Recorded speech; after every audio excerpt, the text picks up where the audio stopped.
পৃথিবীতে তো কত রকমের নেশা হয়, তার মধ্যে এই একটা অন্যতম, ফিশিংয়ের নেশা। আমার হাজব্যান্ড তো ছিপ ফেলতে ভীষণ ভীষণ ভালোবাসে। এই এত বড় বড় মাছগুলো কিন্তু এমনি এমনি আসে না। বাজার চলতি কোনো জিনিসই আমার হাজব্যান্ড কেনে না, সমস্ত কিছু নিজে হাতে তৈরি করে নিয়ে যায়। এমনকি এই কাঁটা বাঁধা থেকে শুরু করে মাছের চার তৈরি করা, এভরিথিং। যে সমস্ত পুকুরগুলোয় পাশে ছিপ ফেলতে যায় সেগুলোতে মেনলি রুই কাতলা এইসব মাছই থাকে, তাই তার মতন করেই কাঁটা বাঁধা হয় এবং চারগুলো তৈরি করা হয়।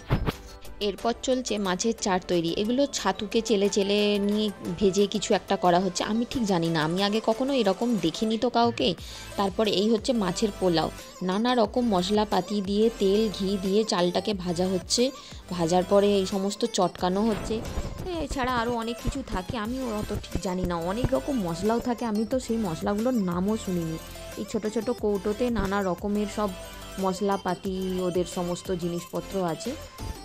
ওরা তো ভোরের বেলা উঠে চলে যায়, সেখানে তো আর আমি যেতে পারিনি, তাই এর পরবর্তী স্টেপগুলো আর ভিডিও করা হয়নি।